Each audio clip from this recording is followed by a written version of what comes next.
मनीष जी। श्री हरिवंश। श्री हरिवंश महाराज जी, आपके श्री चरणों में दास का प्रणाम। महाराज जी, गुरु के हृदय की संपत्ति, उनके हृदय का प्रेम शिष्य के हृदय में कैसे प्रकट हो? महाराज जी मार्गदर्शन करें। एक बार हितधाम में थे तो कोई प्रवचन की क्लिप लिए हुए था, तो किसी भक्त ने उनसे कहा कि ये क्लिप हमें दे दो। तो उनका ब्लूटूथ खोलो अपना, वो अपने ब्लूटूथ से उनके ब्लूटूथ में दे दिया। तो मैं कहा ये क्या होता है, सिस्टम क्या होता है? तो उनका हमारे में जो विषय है वो वही सिस्टम खोले तो उसमें हम ट्रांसफर कर देते हैं। वो ब्लूटूथ सिस्टम ऐसा बताया। तो अपने लोगों का स्वभाव है मनन करना, किसी भी बात को उसके पकड़ कर उसमें मनन करना। तो उससे हमने देखा कि हमारा अंतःकरण चतुष्टय, बुद्धि, मन, चित्त और अहम, ये तीनों वृत्तियों से सत्वगुण, रजोगुण, तमोगुण, ये गुरुदेव के चरणों में समर्पित हो जाए तो गुरु जी अपना हृदय की वस्तु उसके हृदय में पधरा दे। बस। किसका प्रश्न है? हाँ, पर वो कठिन है।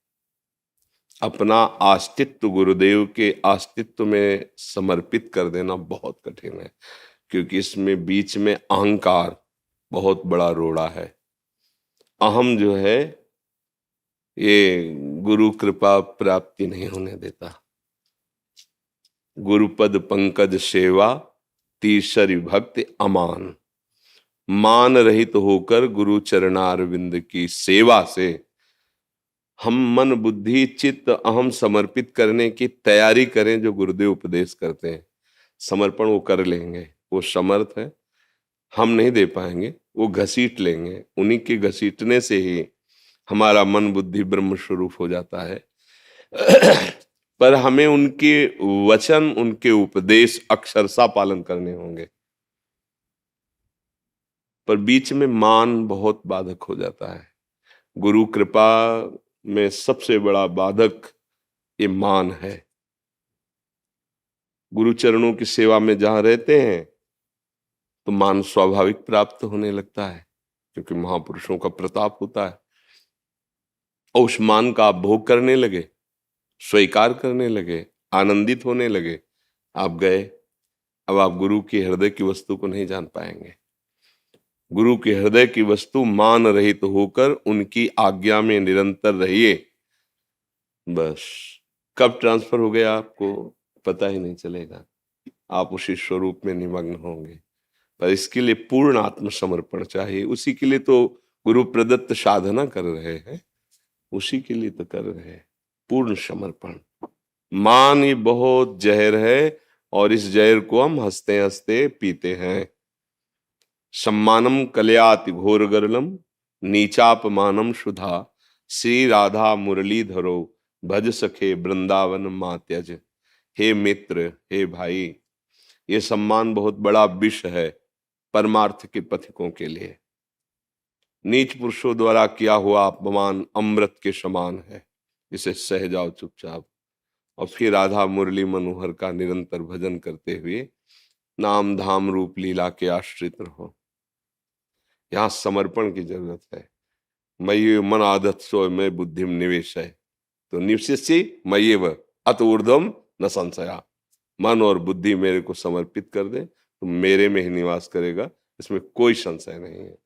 अब बस ये साधना जो बताई जा रही है मन बुद्धि के समर्पण की ही बताई जाती है। जितनी भी साधनाएं हैं, चाहे योग हो, चाहे सांख्य हो, ज्ञान हो, भक्ति हो, सबका उद्देश्य एक ही है कि चित्त वृत्ति का निरोध करके प्रभु में एकाग्रता पूर्वक निरंतरता बनाए हुए समर्पित कर दे। दीर्घ काल निरंतर सत्कार सेवितो दृढ़ भूमि, बहुत काल तक एक ही मंत्र में, एक ही आराध्य देव में अपनी वृत्ति का सम्मान पूर्वक महत्व बुद्धि रख करके समर्पित कर देने से दृढ़ भूमि अर्थात दृढ़ स्थिति हो जाती है, दृढ़ भूमिका आ जाती है। अब वो चलते फिरते उठते बैठते खाते पीते वो भगवदाकार वृत्ति बनी रहती है, उसकी मंत्राकार वृत्ति बनी रहती है। तो जो गुरु जी ने नाम दिया, जो मंत्र दिया, जो उपासना दी, यही हमारे को गुरु की वस्तु का अनुभव करने की योग्यता प्रदान करती है। पर बस इसमें मान बहुत घातक है, बहुत घातक है। प्रायः आ ही जाता है, यहां तक आ जाता है कि गुरु से होड़ लगाने लगते हैं, आपसे ज्यादा तो मेरे, बस वो जहां जहां मान आया नष्ट कर देता है, नष्ट कर देता है। गुरु की पदवी प्राप्त करने के लिए कई ऐसी जगह प्रमाण मिले, गुरु को जहर दे दिया, गुरु को मार दिया। इतिहास साक्षी पढ़ के देखो। अगर मान रहित होकर गुरुदेव की सेवा की जाए तो कुछ पढ़ने लिखने की जरूरत नहीं, सब कुछ गुरुदेव की कृपा से हृदय में प्रकाशित हो जाएगा। महाभारत में प्रसंग आता है कि वर्षा ऋतु थी, शायद उपमन्यु जी उनका नाम था। तो गुरुदेव ने कहा कि कुछ अन्न की क्यारियां हैं, उनकी क्यारियां फूटने न पावे, तो उनमें जल भरा रहेगा तो अच्छा अन्न पैदा होगा, जिससे यज्ञ आदि में सहयोग मिलेगा। आप जाइए, रात्रि का समय, खेत की मेड़ नहीं टूटनी चाहिए। तो एक जगह उन्होंने बहुत प्रयास किया, मेड़ टूट रही थी, तो मिट्टी गीली होने के कारण वो रुक नहीं पा रही थी, और तो सब बांध दिया था। सोचा गुरु आज्ञा का उल्लंघन हो जाएगा अगर पानी निकल गया तो, मिट्टी रुक नहीं रही, तो अपने देह को रख दिया ऐसे, और वो गीली मिट्टी तो सेट हो गई। अब अगर उठते तो मेड़ टूट जाती, तो अब पूरे शरीर को उसमें मेड़ में से। गुरुदेव ने जब देखा कि काफी समय हो गया नहीं आए, तो अन्य ब्रह्मचारियों ब्रह्म ऋषियों के साथ वहां गए और पुकारा, बेटा कहाँ हो तुम? तो आवाज, गुरुदेव मैं यहाँ हूं। नजदीक गए तो देखा सब पानी से सने में। अरे बेटा, सबको देह और प्राण इतनी प्रिय होती है, तुम ये क्या कर रहे हो? बोले गुरुदेव आपकी आज्ञा थी कि मेड़ न टूटने पावे, तो यहाँ की मिट्टी से रोक नहीं पा रही थी, इसलिए आज्ञा पालन की। उठो, जाओ, तुम्हारे हृदय में समस्त वेद स्वयं स्फुरित हो जाए। उन्होंने व्याकरण नहीं पढ़ा था, उन्होंने शास्त्र ने, चारों वेद स्फुरित हो गए। एक और उदाहरण उसमें वर्णन किया, एक शिष्य गए और पहले सेवा के द्वारा उसकी समर्पण निष्ठा देखी जाती थी। तो उन्होंने कहा कि ठीक है, आप हमारी गौशाला की गौएं चराएं। तो पहले गौएं ऐसे लेके चले गए तो 15-15 दिन वापस ही नहीं लौटना, जंगल है, चरा रहे हैं। तो 15 दिन बाद वापस आए, तो उनका तुम्हारा शरीर बहुत हष्टपुष्ट दिखाई दे रहा है। तो उनका, गुरुदेव भिक्षा मांग लाता हूँ, गौओं को ऐसे छोड़ के और पा लेता हूँ, धर्म विरुद्ध आचरण। ना हमने भिक्षा की आज्ञा की थी, और बिना मुझे समर्पित किए हुए तुम भिक्षा कैसे पा सकते हो? शास्त्र आज्ञा है कि भिक्षा मांगे और गुरुदेव को समर्पित करे, फिर दैन्य भाव से जब गुरुदेव आपको जो भी दे दें या पूरी अनुमति दे दें उतना ही पा, अगर ना अनुमति दें तो रख कर वापस हो जाइए।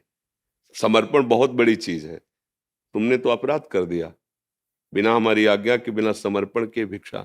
बोले गुरुदेव आगे से नहीं होगा, जाओ।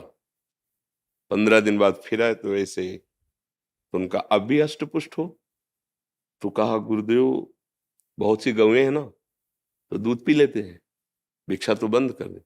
बोले गौएं वो भविष्यान्न देने वाली है, तुम बिना आज्ञा के कैसे दूध पीने का अधिकार रखते हो? हमने आज्ञा की क्या? गलती हो गुरुदेव। 15 दिन बाद फिर आए तो वैसे ही हष्टपुष्ट।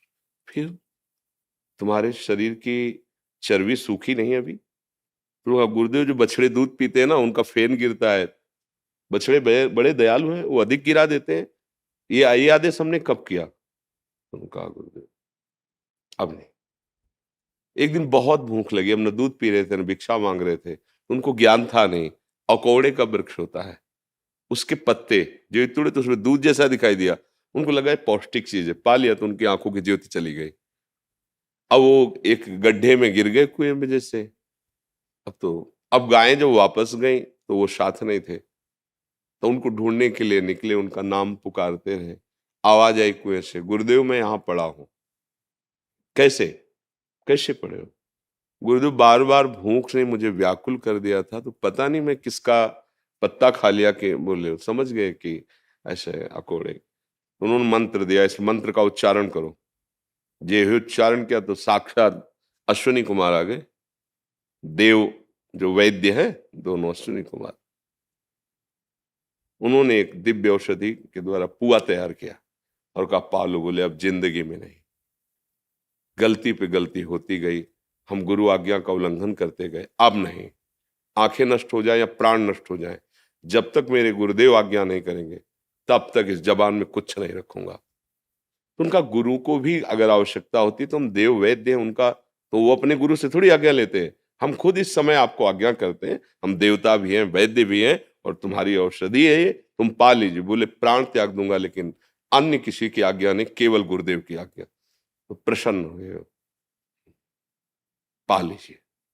तुरंत ज्योति हुई और करुणा करके जे स्पर्श किया, सारा ज्ञान उनके हृदय में प्रकाशित हो गया। आदि गुरु भगवान शंकराचार्य जी की तन सेवा में श्री त्रुटकाचार्य जी जो हुए हैं, वो सेवा तन सेवा में रहते थे।